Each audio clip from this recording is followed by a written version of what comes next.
Bueno, gente, continuamos ahora con los climas. El territorio argentino tiene un amplio desarrollo en el sentido norte-sur de los paralelos, ya que se extiende desde el paralelo de 21 grados latitud sur hasta el paralelo de 55 grados también de latitud sur. En cambio no tiene la misma extensión en el sentido este-oeste, ya que se extiende desde los 53 grados de longitud oeste hasta los 74 grados de longitud oeste. Es decir, que nuestro territorio está completamente ubicado en los hemisferios sur y occidental. También podemos decir que la presencia del mar argentino con la plataforma continental submarino compensa en parte esa diferencia en el desarrollo norte-sur respecto del desarrollo este-oeste. Y vamos a tener algunos factores que van a incidir en los climas. Por ejemplo, la latitud, los rayos solares con su incidencia, porque en el norte estamos sobre el trópico de Capricornio y van a predominar climas cálidos. En el centro ya no hay tanta incidencia, vamos a tener más climas templados, y en el sur menor todavía, por lo tanto ahí se van a presentar climas fríos. Por otra parte, la cercanía al mar siempre es una incidencia importante, porque las masas continentales se cambian de temperatura, ¿sí?, de manera más rápida y más brusca. En cambio, las aguas oceánicas, ¿sí?, cambian de temperatura de forma más suave y más lenta.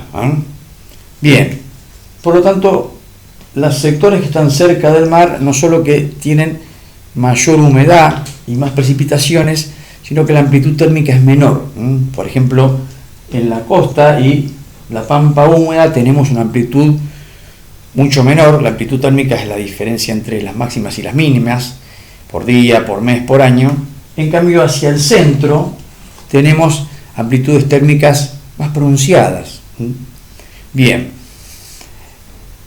en los climas de Argentina y la dinámica atmosférica tenemos que dividirlas en dos grandes áreas, cuyo límite imaginario sería más o menos la línea del río Colorado.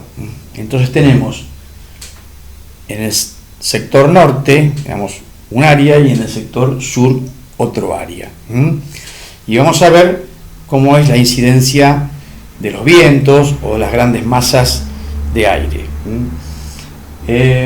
Inciden sobre el territorio argentino distintos vientos. Por ejemplo, en la época de verano o la parte cálida del año, primavera y verano, vamos a tener que la masa continental ha recibido mucha incidencia solar, por lo tanto tiene mucha temperatura, y esa temperatura la transmite a la atmósfera cercana. Por lo tanto, acá vamos a tener la formación de un centro ciclónico que absorbe vientos, ¿verdad? Por lo tanto, el anticiclón del Atlántico Sur, los anticiclones siempre son emisores de vientos, emite vientos húmedos que van a ingresar al territorio sin ningún obstáculo, sin ninguna oposición. El viento norte, por ejemplo, tiene un recorrido noreste en realidad, y es una masa de aire cálida y húmedo que incide sobre gran parte del territorio durante varios días, genera humedad, calor, ¿sí?, baja presión. Recuerden que las masas de aire, cuando son cálidas y húmedas, al mismo tiempo tienen baja presión, ¿no?, lo que es para el cuerpo humano y los animales como un peso. En cambio, las masas frías, ¿sí?, y secas generalmente tienen alta presión, y eso va a determinar un poco el movimiento de los vientos.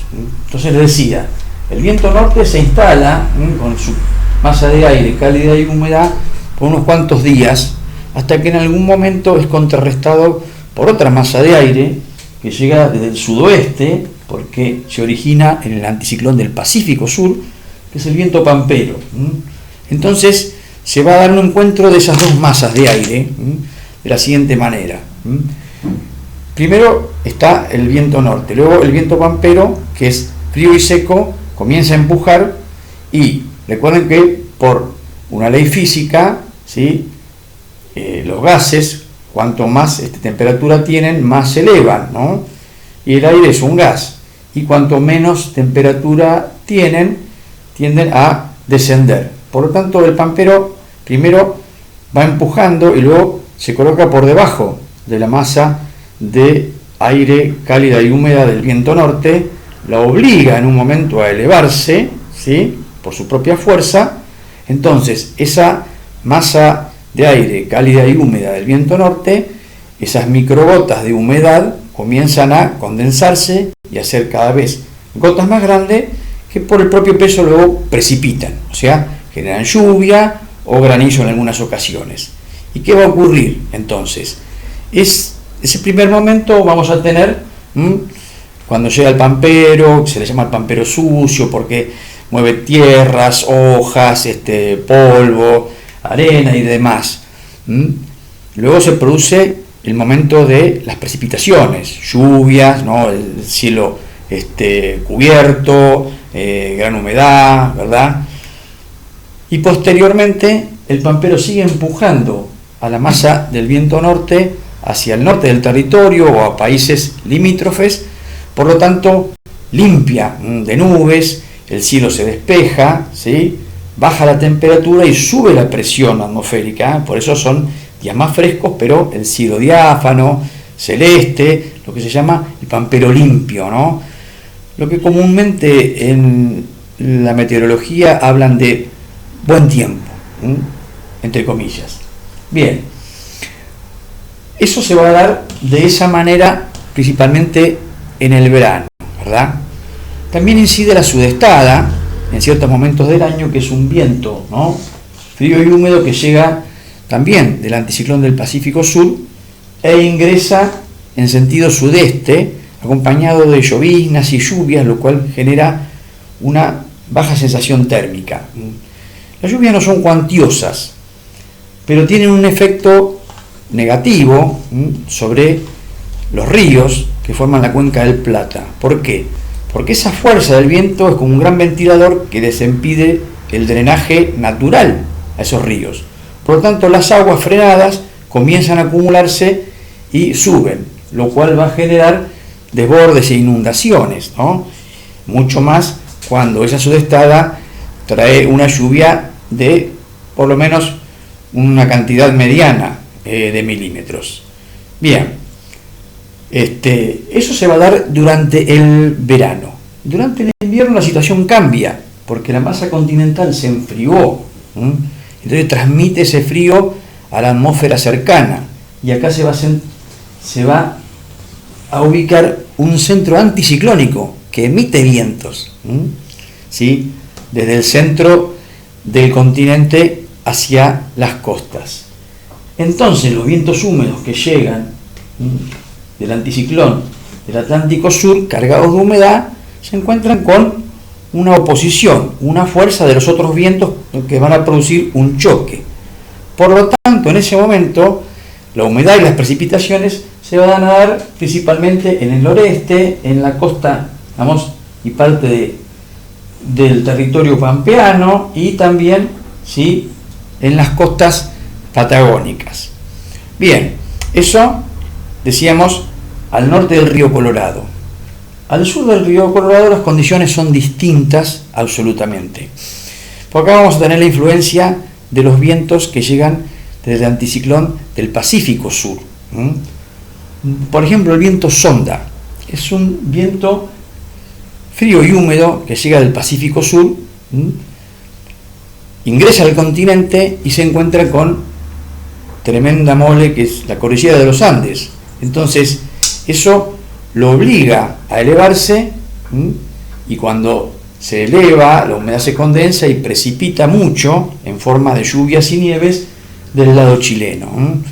Por lo tanto, ya cuando entra al territorio argentino es un viento seco, que luego se vuelve seco y cálido porque en su descenso contra las laderas cordilleranas produce, ¿no?, el calentamiento adiabático. Entonces llega a la zona cuyana con un viento cálido y seco, que provoca grandes cambios bruscos de temperatura, granizo, tormentas de tierra, situaciones así incómodas. Y en el sector del sur el viento va a entrar también frío y húmedo, va a descargar gran cantidad de precipitaciones del lado chileno, pero no agota toda su humedad. Por lo tanto, ingresa al territorio argentino y continúa precipitando en forma de nevadas y de lluvias, ¿sí? Pero la humedad que tenía la gasta toda en este sector, el sector, digamos, de la Patagonia andina, desde Villa Langostura, pasando por Bariloche, San Martín de los Andes, Esquel y demás, hasta el sur. Y luego atraviesa la meseta patagónica como un viento muy seco que genera gran aridez, y justamente va a determinar que la estación con menos lluvias o más seca todavía es el verano. En cambio, en el sector chaqueño y en el sector del centro, la estación seca va a ser el invierno, porque estos vientos que entraron descargaron humedad sobre el sector del este, en el centro ya quedaron con menos humedad, pero luego, cuando se encuentran con las sierras subandinas y las sierras pampeanas, le pasa lo mismo que a los vientos que llegan del Pacífico. Tienen que elevarse, aunque sean 3.000 metros de altura, esa elevación le genera condensación de la humedad que tienen, las microgotas se vuelven gotas y ahí se produce la precipitación, generalmente en forma de lluvias, ¿no?, lo cual le genera a las laderas orientales, o sea, del este de las sierras pampeanas,